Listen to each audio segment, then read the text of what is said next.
Welcome to the Supply Diversity podcast series, hosted by SIPS and Farida Gibbs, Chief Executive of Gibbs Hybrid, who are currently Europe's largest minority women-owned business. Gibbs Hybrid have grown significantly over the last 12 years, and I had the pleasure of meeting Farida at the SIPS and MSD UK launch event earlier this year for the joint paper you can see on screen, and heard some of her story and journey over the past few years in creating Gibbs Hybrid into what it is today. On the day, Farida sat up on a panel at the event and discussed the impact of supply diversity programs within organisations and subsequently the opportunities that she's been included in and the support received which has enabled her business to grow into what it is today.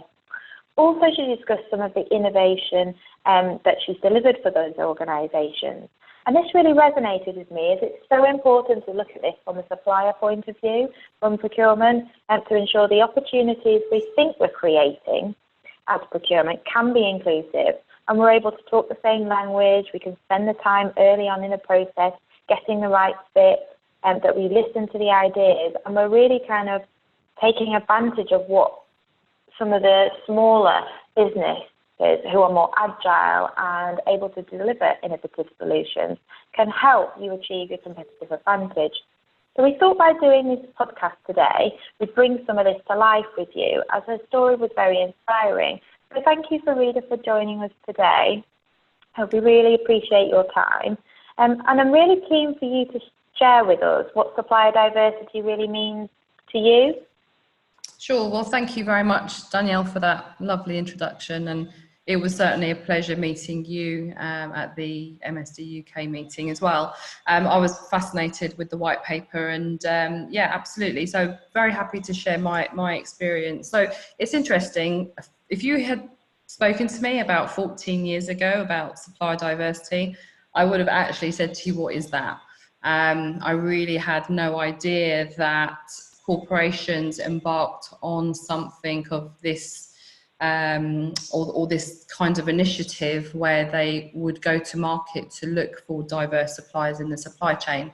So really the opportunity came from a gentleman by the name of Charles Gillam, who was a supply diversity manager at AstraZeneca 14 years ago. And he included me. The company was very small, only 3 people, but he included us in an RFP originally for sourcing technology talent. And when the RFP landed on my desk, it asked me if I had any diversity certifications, and then it listed a number of things. So naturally, it was one of the questions that I went back with is, what is this? So he picked up the phone to me and he said, you don't know what it is? I said, what is it? It's what is it, you know? So he explained it to me and I said, wow, corporations actually go out looking for companies like mine. And that was really how it all started for me. So I did my own research, and to be honest with you, Danielle, and I always share this, I'm very open in all of the events that I talk at with MSD UK or We Connect is that I never want to be seen as let's enlist this company because they're female, or let's enlist this company because they're of an ethnic minority background. I want us to be enlisted because we are equally as capable of delivering solutions just as much as our competitors or the bigger competitors. It just so happens that I am a woman-owned business, and it just so happens that I am an ethnic minority-owned business. But having done all of that research and looked into it, you know, there was a little bit of apprehension, but I put my foot forward. I attended a number of meetings before I decided to take the certification. And what I learned was I get access to all of these corporates to go and finally talk about who I am, who is my company, what do we do, what do we offer. And so having learned all of that over the last 14 years and being an advocate and really sort of push the boundaries of trying to be the role model for this, supply diversity to me really means that what I have learned is watching big corporations or firms commit to engaging with diverse companies from all walks of life to look at procuring, whether it's products, services, or solutions. But that diversity of suppliers brings different thinking, and it brings different approach, but also it brings culture. And I love culture, and I think when you have a mix of culture within the firms, people's backgrounds, people's thinking, the way in which people deliver, whether it's through core values or whether it's through just generally how they want to operate as a business, it means that in this community of bringing diversity to the supply chain means that they get a level playing field to compete. And now it's a case of, tell us why you are equally, or if not better, in offering the services to against your competitors. So for me, supply diversity is bringing the ability to bring renewed energy and bringing talent and people to the table that again are diverse in their thinking, very nimble, that can be extremely agile, bring speed to market, competitive in their pricing and their approach. But the most of all, what I see when I go to this is just the vibrancy of the approach and the attitude in which they deliver the business. And I hope that helps and answers your question, Danielle. Yeah, it does. Thank you so much. I think that covered such a kind of broad spectrum in terms of what it means to you, but what it means to organisations, and what supplier diversity can actually start to do in terms of, like you say, changing culture and thoughts and ideas. And it's just about having that, being able to have that programme on board to be able to facilitate that as well, and that energy. So thank you. No, that was great. So would you be able to give us an example of, you talked then about the first opportunity that you had, but could you give us an example of where you've delivered to a client, what you've delivered through an opportunity that you were included, or perhaps where they supported you? Yeah, absolutely. So as I mentioned, I first started to learn about this sort of supply diversity sort of 14 years ago.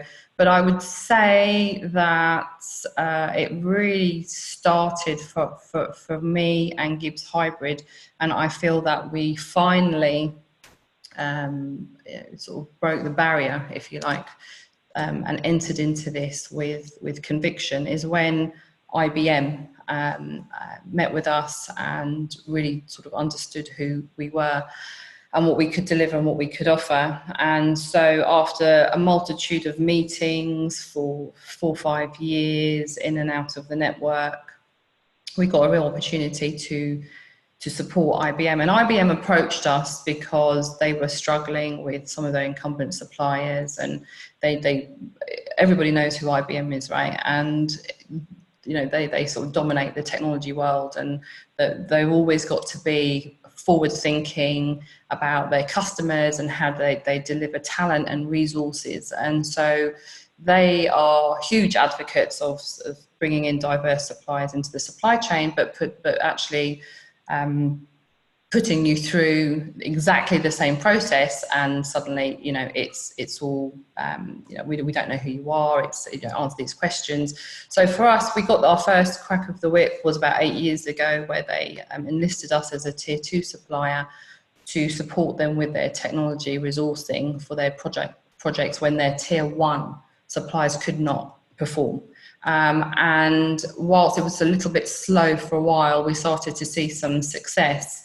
And then suddenly it got busier and busier, and what we started to notice that we were getting a lot of opportunities from IBM to support their projects because the tier 1s were not delivering.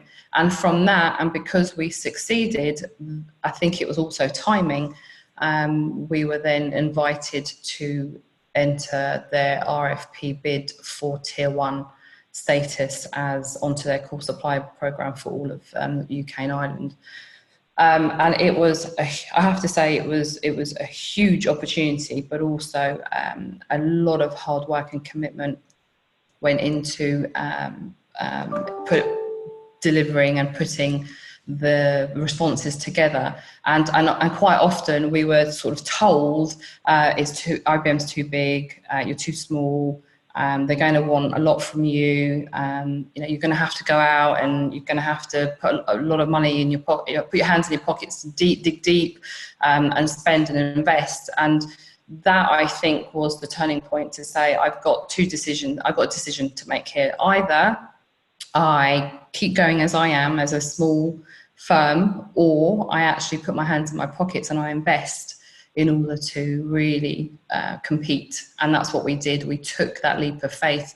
And that leap of faith is because IBM took a leap of faith with us. And so we put ourselves through that process.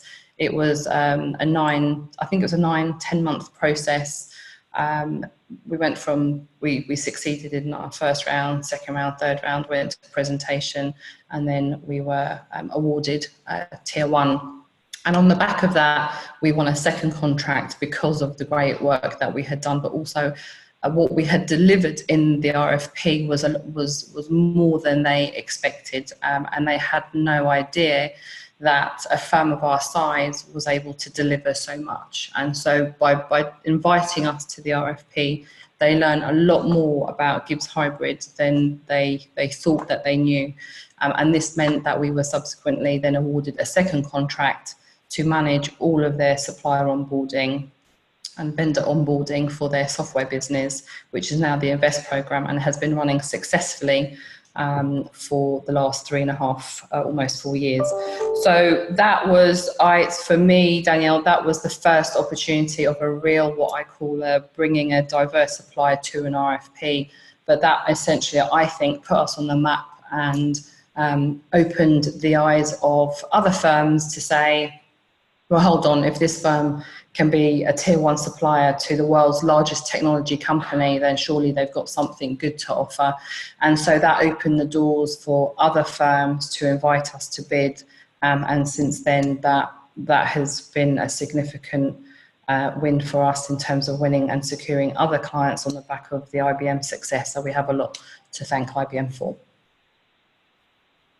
Thank you for sharing your story. I think that just kind of brings to life what one opportunity can do for a business in terms of where it's taken Gibbs Hybrid today, and then other doors that it's opened. Like you say, you proved it when you did the tier 2, and then got the opportunity and proved it again and outshone and consistently delivered. So I think it's just inspiring to kind of look at this in terms of what opportunities can do for organisations in terms of transforming it. I bet you never thought you would grow to what you are today.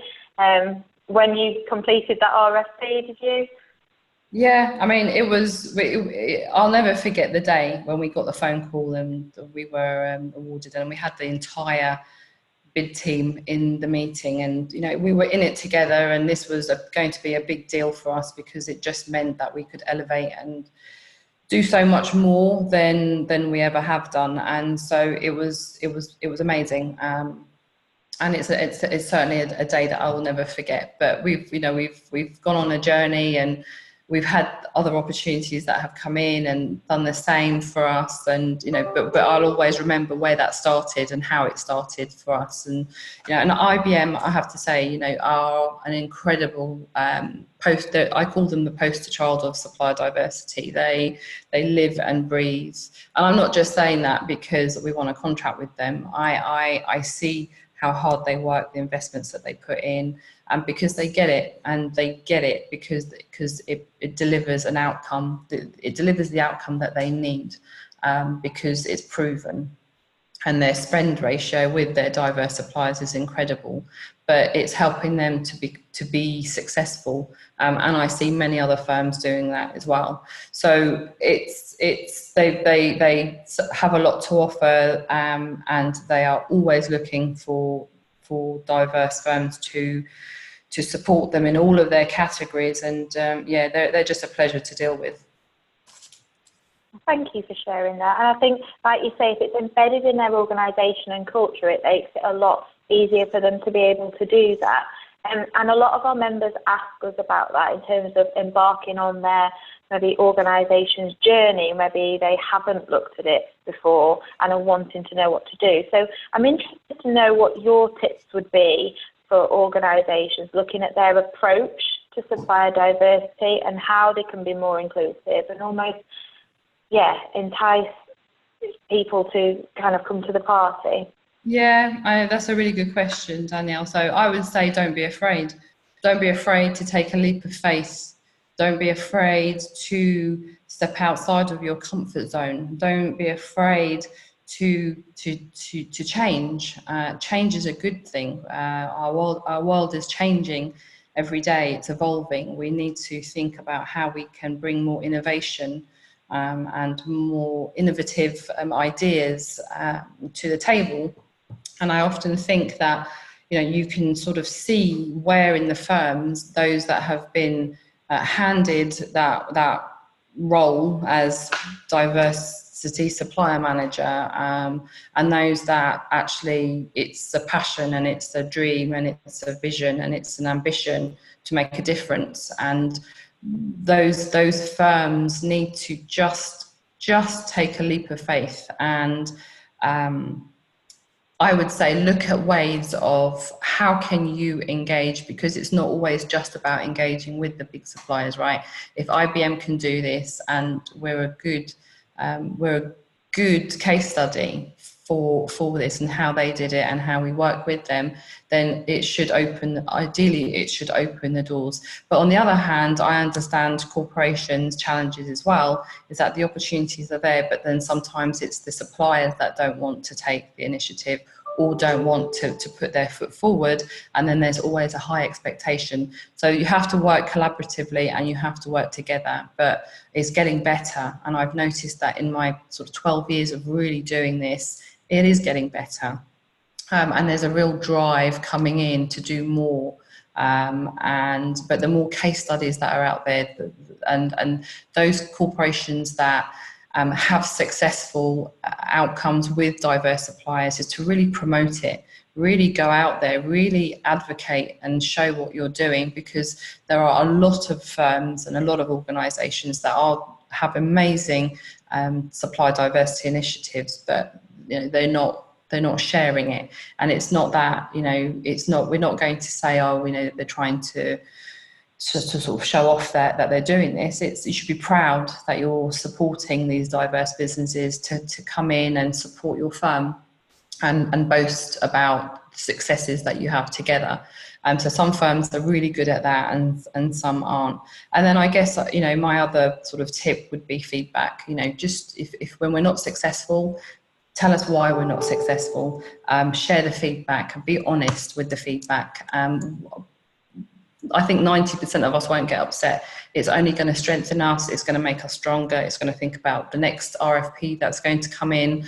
And it's going to make us sharpen our pencil, right? So I always say to other sort of smaller firms that are trying to grow, it's, put your hands in your pockets if you want to grow. If you want to swim with the big fish, you've got to, learn to swim. You've got to put your head, think deeper, and just go for it. But I sometimes sense that there is a passion to do it from the firms, but then they don't get the passion back from the smaller businesses. So it's a win-win, and you're never going to please everybody. But if you can just simply show what you're doing and show us some case studies, that I hope will motivate other firms to say, okay, well, Gibbs Hybrid did this and this is how they got onto the list, and maybe that's something that we need to do. So, but otherwise I would just say to the organisations that are out there that are constantly day in, day out living and breathing this, just thank you, because it is getting better. And I just see so much more from the smaller businesses getting more contract wins and more opportunity, and hopefully that momentum will continue. Thank you for today. I think just capturing your kind of enthusiasm and kind of your journey is really inspiring to other people as well on both sides. And I think it's important for us to know it's two-way, like it is that two-way. It's not one way, like you say. So you've got to both want the opportunity and kind of fully take it on board and embrace it. So thank you so much for today. In the white paper that we did, I think you're mentioned, aren't you, in the IBM case study. So for anyone that wants to download the white paper, you can download it on the SIPS website, and I'll put the website address on screen in a minute. In there, it's got tips, it's got case studies, we'll have the podcast listed on the website as well, looking at it from different perspectives.